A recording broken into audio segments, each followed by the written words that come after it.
But we're going to talk about this. Now, I've been sampling the amazing food in this part of the world for the last few days. I was in Cairo a few days ago, and the food there is wonderful, and the food there here is wonderful as well. So I'm very interested to sort of unpack this subject. So we're going to be having a good old session on this. It's going to be, what's interesting to me is also this sort of thing has been rumbling through Europe as well. We've got various startups like Just Eat doing this kind of thing in Europe and in the US. Of course, there's plenty of these kinds of startups. But we're going to unpack what these guys do and hear from them, see how they're doing it, because everybody is different. So, let's go. Starting from the end here, sir, introduce yourself and let's hear about your company. My name is Hussein Mashirgi. I'm the CEO of Foodonclick.com. We're the largest online food delivery portal in the Middle East. We're owned by Yemeksepeti.com, which in terms of number of orders is actually the largest online food delivery service in the world. Fantastic. Next. I'm Said Gouda. Yeah, that's working, yeah. I'm Said Gouda. I'm the Director of International Markets for DeliveryHero. DeliveryHero is actually the biggest or the largest food network in the world. Maybe we can have a debate about that. We are a little bit over 2 years old. We have 33,000 restaurants in our network. We are currently in 12 markets, maybe some new markets to come. And we have a total financing of around $100 million. And I'm driving the international operations for DeliveryHero. Great to be with the biggest and largest food website in the Middle East and the world. Okay, my name is Walid Sadani. I am the commercial manager of Outlook.com. Actually, I was born in Outlook.com, and I have 7 years old. Outlook is the oldest and the biggest in Egypt. We started the Outlook journey in 1999, and now we are operating in 24 cities in 5 countries in the region. So what my aim really in this panel is to get you guys to all fight each other, right? Because they're all more or less in the same space. Why are you better than him? Huh? Hussein or Said? Yeah. It's a very big difference. Why are you better than his company? Why Actually, is your company better than it's not about better or not better. We are working That's in a very different diplomatic answer. Let me tell you more about Outlook. When and we then started, will you tell us more, and then we can get you to contradict him. How about that? Sure. When we Seems started, like you got a plan, eh? we started in 1999, and during that time, we started to educate the market. What's the e-commerce and what's the online food ordering? From the both sides, the restaurant side and the user side. It was not easy to convince the customers to the restaurants to sell their products online. Why? It was like... Why was it difficult? He don't believe in the e-commerce. It was like 12 years ago. And for him to order online, to get order from the PC, it was like crazy idea for the restaurants. But now we acquired more than 95% of the big restaurants in Egypt. And we are working to acquire the other 5% actually. And for the customer side, I know a lot of us, maybe all of us they buy online before products, but buying food is not an easy decision to take to buy food, especially to convince the customer to take him from the comfort zone by using phone to order online through the internet. It was like, it's not easy to do. In Egypt now, every 100 motorcycles you see delivering food in Egypt streets, now 5 of them are placed from Outlook.com.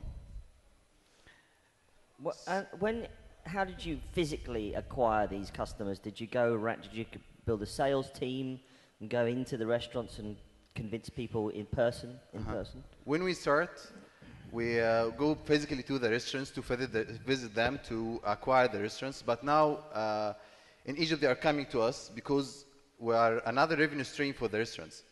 For some casual dining restaurants, for example, in Egypt, they are generating more than 50% of their business from Outlook. So it's like having another branch without paying for it. So Sayed, why is your company better than Otlab? Well, we actually are in totally different markets, so I wouldn't say anyone is better than the other, because I think in each of the market's phases, I think like all the people on this panel are the best in what they do in their markets. So I think we're just different. We're not better than each other. Yeah, but in terms of just commenting on what Walid was saying, maybe in Egypt it was, I'm actually Egyptian, so I can relate to the product. I was using Otlob as well when I was in college ordering pizzas. So in Egypt it's hard to do this, to get people to do something online, while in Europe, DeliveryHero mostly operates in Europe. You can see a big trend of a channel switch, right? So you have, for example, 10 years ago, if you wanted to buy an airline ticket, you went to the travel agency and you bought this ticket. While right now you don't call the agency anymore, or you don't physically go to the agency to buy an airline ticket, you do everything online. So right now what we are seeing, we're seeing a huge trend of everyone who orders food, instead of ordering it through the phone, they order it through the internet. Why is that? Because it's kind of a lot easier. Instead of, I'll give you an example. I like Vietnamese food, and every time I call the Vietnamese place that I want to order from, I don't understand anything. You want to have one rye, one what? So the thing is, you don't really understand what they're saying. So and you don't exactly know what the quality is. So what we are trying to do to facilitate we think about it more from a customer perspective. So what we're trying to do is to facilitate a better experience for the customer, that he could order his food in less than 5 minutes, and also consolidate all the menus and all the restaurants in one place for him, so he has a variety of choice, as well as make sure that it's a quality food by providing him with reviews of other customers on those restaurants. So we're just trying to go for a better customer experience.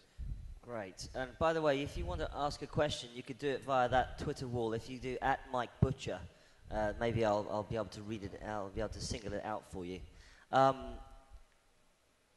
Hussein, I mean, you're essentially, these guys, you're all clones, aren't you? Are you all clones, or is there something more different to that, to this? You know, what's different about these businesses here compared to the ones that we've seen arise in the US and Europe?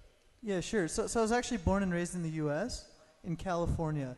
I believe there are a couple of big players on the East Coast, but in California, I actually haven't seen any online food delivery portals. I think the reason for that is very clear. Weather is beautiful in that part of the world. You know, I used to walk a mile each way to meet my friends for lunch, whereas in the Middle East, there's a very big delivery culture, right? Again, in America, you won't find McDonald's and Burger King delivering food. In the UAE, just about any restaurant you go to will deliver to the neighborhood it's in and the surrounding, 3 or 4 neighborhoods.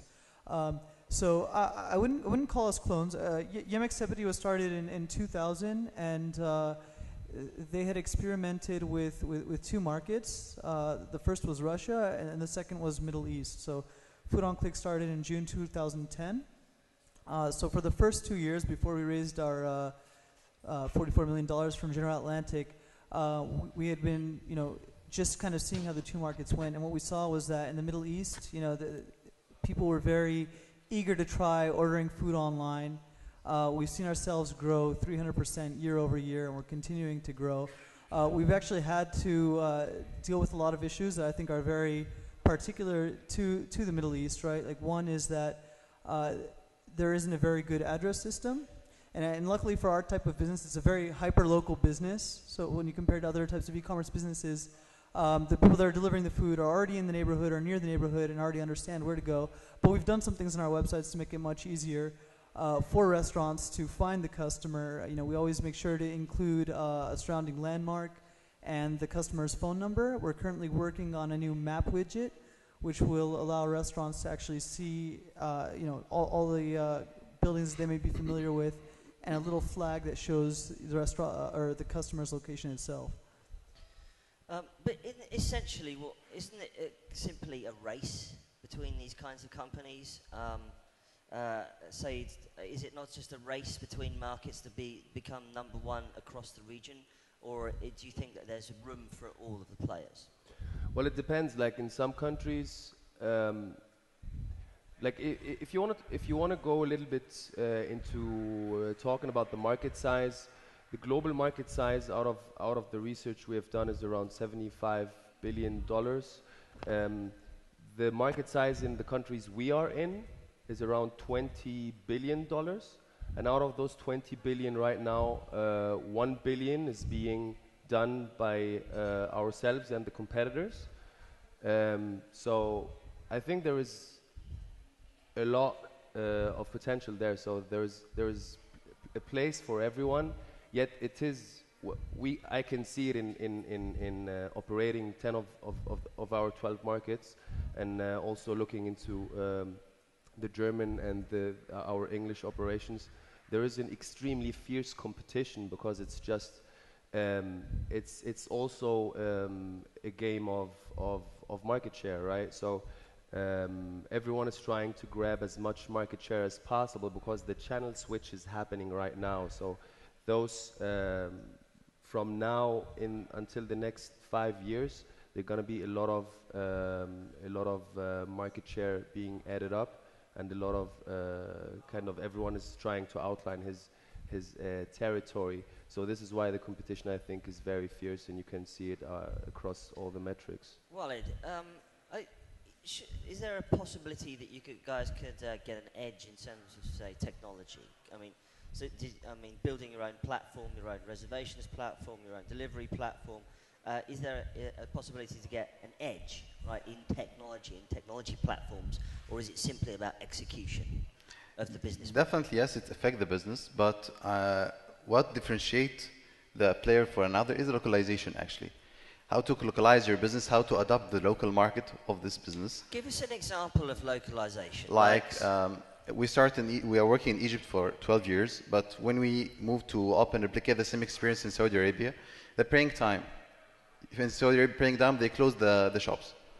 So if your system is not enabled to adapt for this thing, you lose a lot of orders, and your user experience, it will affect for this. Another thing, they are not using the addresses in Saudi Arabia. The culture of Saudi, they are not using addresses. So if you need to order from McDonald's, for example, you have to give the driver the direction of your address. They don't have the numbers, they don't use the number of the addresses. So if I need to order from any restaurant, I have to give him the direction, like after the second signal, turn right, before the end of the street, you'll find my white car in front of my door. So if you moved your car, then the driver will get lost. So it's you have to have... That makes things a little bit complicated. Yeah. There's no address. But you have to adopt this service in the local market, and how to realize that there is an issue here, and how to adapt yourself for this. This all affect the business and differentiate yourself. Said, interesting question there on the Twitter poll there. I mean, do people pay on delivery? What are some of the payment methods that people use? The people are using, like we have a lot of options to pay with. The options like most of our portals have are cash payment, online payment, like credit cards. You can also, in Germany you have Sofortüberweisung, which is a direct transfer, bank transfer. And in some of the developing markets, we're looking at some different payment methods that also tie into mobile and some similar things to kind of make it easier. But maybe I would like to add as well on the point that Walid was saying and that you were mentioning, Mike, which is the edge and the technology. Actually, one of our pillars in this company is to have a phenomenal or a really nice product and a nice tech platform And we're not only talking about having a web presence, we're just looking at it from an abstract perspective, looking at we would like to have a seamless experience, right? Whether it is on the web, whether it's on the mobile, or whether it's on the iPad. So, for example, an interesting insight that we have seen is that during lunch, for example, people use more web because they most probably sit in the office and then order a pizza. But during dinner, which we are calling the couch time, people are more sitting in front of the TV. They're just too lazy they want to have a good treat after a long day of work. So they kind of do the ordering mainly through the mobile or through the iPad. So that's just an example. So we just are craving or are pursuing having a seamless experience for our customer and getting this edge of technology to make his life easier. Hussein, what sort of things do you have to do in the distribution side of this? Do you have to sign multiple agreements with many different kind of distribution, potential delivery partners, or how do you do it? Yeah, actually, in all cases, we work with restaurants that do their own delivery. So, sometimes when you're working with, a store, that's just a small mom and pop shop, they'll do their own delivery. Our deal is directly with them. When you're working with a franchise, it may be the case that there's one master franchise owner, and in some cases we're working directly with them. Or, with some franchises, it may be that this person owns 5 of the franchises, this person owns 3 of them, and those are the people we're speaking to. So it's always at the ownership level, and those are the people we work with. Right, let's now talk about the actual kind of business side of this thing, because there's enormous amounts of money being raised for these kinds of companies. Is it because we're eventually in emerging markets, and therefore it's really a growth play? So, I mean, for instance, Foodonclick, you guys, your parent company raised $44 million. Now that is a hell of a lot of money, isn't it? With such enormous sort of growth markets, do you really need to raise that much money as a startup? If you were a startup, for some of these guys out here, if they were a startup thinking about getting into this space, because there's obviously a lot of money to be made. You guys have got great suits, great shoes, obviously making a shitload of money. So that's where the money goes, right? Yeah. Let's all do food delivery stuff. Let's all do it. Actually, right? It's not about money. It's about how to play in the market. It's about right. Yeah. I mean, so where does the 44 million go? Is your question, right? Yeah. Well, for the first 2.5 years of Foodonclick, we were actually working with a lot less. So we just raised the money about 3 months ago, and so you can actually start off a company like this very modestly. With the $44 million, our plan is twofold. So, and this kind of ties in with your earlier questions, right? There are 2 parties we have to please. There are the customers, the people ordering food, and there are the restaurants. One area where a lot of our money is going is to promote our website, to acquire new customers, to introduce them to the concept of ordering food online. So this is still a very nascent business model in this part of the world. And we're educating people that there is, the easier option of ordering food online instead of the internet. So we're investing in marketing on Google, Facebook. We're now exploring mobile marketing, where we've been doing some offline on metros, radios. So there are a lot of areas where we're spending money to get the concept of online food delivery out there in this part of the world. We're actually hiring right now, so our team is definitely growing. We're about 30 people right now. We expect to be 100 people within the next year. And lastly, we're expanding geographically. We started off in the UAE in 3 cities. We launched in Oman about a month ago, and in Qatar about a week ago. And we're continuing to grow our existing businesses and explore new parts of the Arab world. I mean, is it? There's a good question up there about barrier to entry. Is it super easy to enter this market now? I mean, apart from anything else, you could put an app out there and just promote it to. You could put a mobile app out there and promote it to restaurants. They could download the app, bang. It's really, it could almost be an application game, couldn't it? Is it as simple as that? I mean, what's the barrier to entry? No, because it's easy to say that replicating the same experience or opening the in a new market, but when it comes to the details and how to adapt on this market, how to know the user experience and the user behavior, even if they are in the same region, in the Middle East, but the users in Saudi Arabia is totally different, in Kuwait is totally different in Qatar. But I think the user experience is different, and to adapt on these markets, it takes time, and you have to learn very well the secret sauce of the local culture of this market. So, Hussein's company's raised a lot of money. How much have you raised? Actually, it's not about money. As I told you. No, answer the question though. Answer the question. How much maybe money I'm the lowest number from these guys who are investing, but it's about how to play on this market, and maybe You're not going to tell us? Sorry? You're not going to tell us? I'll tell you about what we did. Yeah. And I think the mic is not working, alhamdulillah. It's about in Saudi Arabia. I'll tell you our experience there.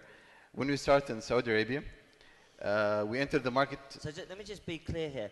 You're not going to answer the question.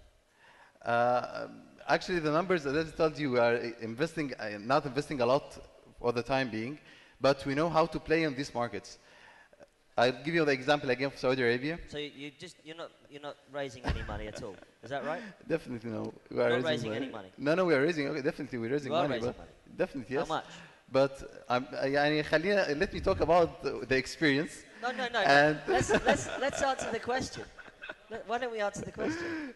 Is there a problem with the question? No, there's no problem. But I need to clarify something before talking about the S dollars. So you want to clarify something, then you'll answer the question? Yes. Let's tell you Fantastic. first. Go. Let's go. Let's hear it. We entered Saudi Arabia 6 months ago, and during that time, there's 2 or 3 players in the same market. And what happened there? In the less than 4 months, we are now number 1 in terms of number of orders and number of restaurants. So it's not about how much you are spending on the market. It's how to play on this market and how to be number 1 on the market that they're working in. Marvelous. So how much money are you raising? Again, it's depends. Let's split it into 2. First of all, are you raising money? Definitely yes. Yes. Secondly, how much are you raising? It's different between the Saudi and Egypt, but I'll stop torturing you now. How about you, sir? Let's talk about money with you. How much have you raised, or are you raising? We have raised around $100 million, $100 million, and we are right now we're not raising, but we might have another round, but it's not now, like maybe by end of the year. What is it about this market that seems to attract so much cash? Is it about having to invest in people on the boots on the ground? It is actually, I would say it is a capital intensive market. Right. Okay. Or business model. Yet it is pretty paying off. Like the most money we have invested in DeliveryHero was a big chunk of it was in the commercial part of the business, as well as in the technology, because our vision is better food to the people. So we can also internally in the company we promote, or we see ourselves as the Google for food, kind of. We're not there yet, but we're pursuing this as a vision, that we are the Google of food, on a global scale. So that's why we are also investing a lot in the innovation, like in a lot of the search algorithm on the website. Like for example, if you go on the website, it's you just put your address and then you get a listing of your restaurants, right? So what we're thinking about now, how to rank those restaurants. You can have different rankings. You can have a rank by quality, a rank by price, a rank by cuisine. Maybe you want to eat only Asian, so you can filter the Asian out. So what I'm trying to get to here is a lot of the money goes also into the innovation as well as into process optimization. So what we do is we have a pretty clear plan and pretty clear methodology about building the business and as well as scaling the business. So we work a lot on our processes. So with those processes, we can scale faster. Like you can see, for example, in the German market, you have players that have been there for 10 years. And in a little bit over 2 years, we are one of the top 3 players, and actually top 2 players in the market. So yeah, so those are the 3 things: commercial, technology, and process optimization and scalability. Right. How are we getting on with time? Let's wrap in 5, and then we'll start the next one early. Let's do it. We'll wrap it in 5.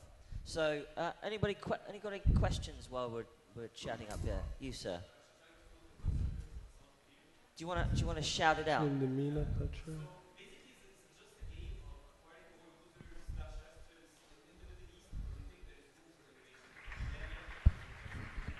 Is it about acquiring users, or is there room for innovation in this space? Sure. So I can take that one. You know, one reason I joined Foodonclick was because it's fully owned by Yemeksepeti.com. They've been in the market for nearly 13 years now. And so if you ever take a look at their website, you can see that they've done a lot to make it as user-friendly as possible. To use the Google analogy again, you know, there are a lot of search engines out there. It's not a subscription model. At any point in time, people can choose another search engine. But everyone continues to Google because it works very well for them. By the same token, at Foodonclick.com, we're always trying to make sure that customers can place an order in as few clicks as possible, find the restaurants that are relevant to them, and our website is constantly changing. We're adding new features all the time, and that has taken us 12 years, and we still don't have it perfect. So definitely restaurant and customer acquisition is important, but this innovation and having a very good product is equally important. We became to be a marketplace for the restaurants, to be a partner for them. We're not only a food channel for the restaurants to generate more orders, we became his digital arm, that we're providing now the restaurants our platform in their own websites and mobile applications for the restaurants. They are using our platform, and like McDonald's official application in Egypt, they're using Otlub platform, ordering platform, and Pizza Hut, they're using also on their website the platform of Otlub. So it's both to acquire more restaurants and acquiring users, and working into technology and making some innovation things to grow up very fast. Why isn't Otlub till now like relying on the cash on delivery, is not accepting credit cards online for buying the food? Cash on delivery is 70% of the orders in Egypt, because it's an early adoption market. It's come from the cash on delivery. We're studying another payment methods like credit card, but the cash culture and the market, maybe it will take time, but definitely we'll have another payment methods. Definitely we'll have it. Hussein, what do you feel about this? Do you think, I mean, there's rumour that PayPal is going to be launching in the Middle East soon. Do you think there'll be much take-up of that, or do you think it's still early? Great question. We do plan to allow online payments very soon, but I think that it will continue to be cash on delivery for quite some time. Cash on delivery is great for the customers because they don't have to pay until they receive the orders. And you know, as you saw from the statistics in the earlier presentation, people are still very new to paying money before receiving their products online. And so on the restaurant side, of course, if we were to collect the money through our website, it would take there would be a time lapse before we would then distribute that to the restaurants. With cash on delivery, but the customer doesn't have to pay until receiving the food, and the restaurants receive their money as soon as they make the delivery. But this could be also a double-edged, because some people, like sometimes I'm at home and I don't have money with me anyway, and I don't want to run to the bank to get money, so I just want to pay with my credit card and get my food. So it depends on which kind of situation you are. So I think the best thing is just to have like a lot of options. Like you could have the cash on delivery, you maybe have a mobile kind of solution to it, or you can also have the credit card. If you have all the varieties, and you're kind of yeah. I mean, if the question is, do you want to be able to provide this for the users? Certainly, and as I said, we're definitely planning to launch this very soon. But I think if you look over the next year or so, it won't be that big, at least on our website, as a percentage of total orders. What's the possibilities for mobile here in this space? Pretty big, surely, right? I could comment on this one. We see a tremendous potential for mobile, especially on iPads, right? On both sides. Perfect. We just see, without mentioning numbers, we see very strongly growing trends and shift from web to mobile. And I think going forward, this is also a very kind of strategic initiative that would drive the whole industry as well. How much does the top 10 best-selling restaurant on Outlook contribute to the overall sales of Outlook? Like if we get the top 10 restaurants like McDonald's, Pizza Hut and all these stuff, how much do they contribute in the overall sales of Outlook?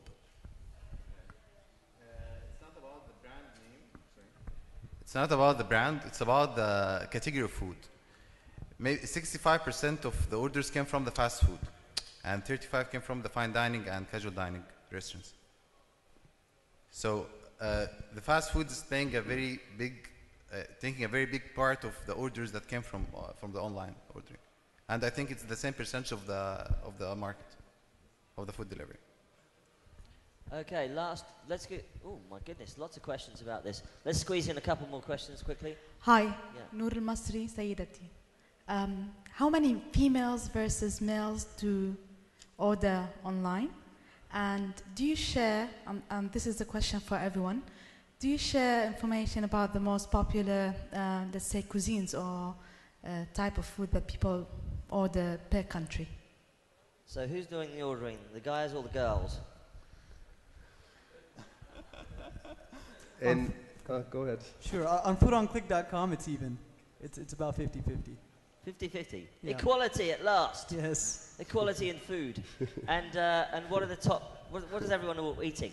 What are the top dishes? Well, headline: men eat just as much as women, or vice versa. Actually, in the UAE, Indian cuisine is very popular, as is Arab cuisine, and fast food. Those are our top three. Next question. There was one last question. Yeah. Somebody had another question? Yeah, I got the Go mic. for it. Hi, I'm Andrew from Yadig.com. We're a reviewing site in the Middle East, and I was wondering, hi Hussein, I was wondering what you guys think of incorporating reviews. Do you do it? Do your customers use it? Does it convert more for you? Do you not care about it, or what? User reviews. User reviews,